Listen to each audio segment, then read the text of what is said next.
In this tutorial I'll be showing you how to create your zone map in the Gazoop system. First of all, you need to enter your base address. By doing so, you will see that your base latitude and longitude information has been automatically pre-filled.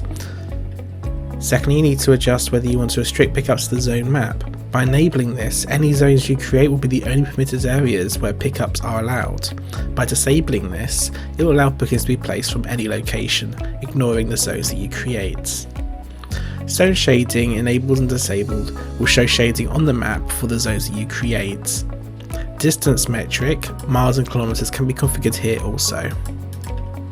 In order to draw your zones, you'll be given options at the top of the map, including draw a circle and draw a shape.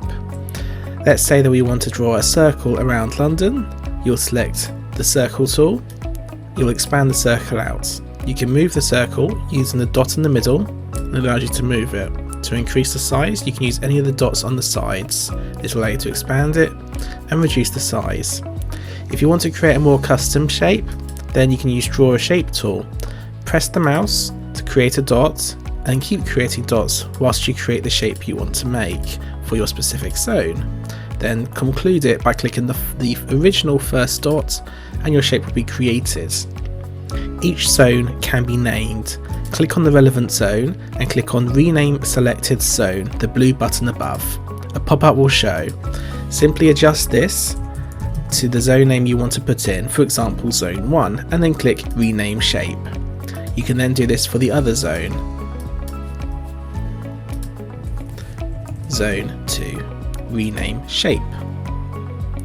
Once you've made all your adjustments, click Update Zone Map and Settings, and you'll see that your changes are now live.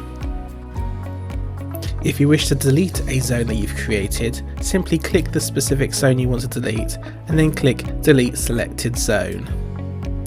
If you've drawn a zone on top of another zone, for example, if we put a circle here, in order to select the other zone within it, you can click the circle and select the orange Move Selected Zone to the back. By doing so, you will then be able to click the zone that is behind it originally.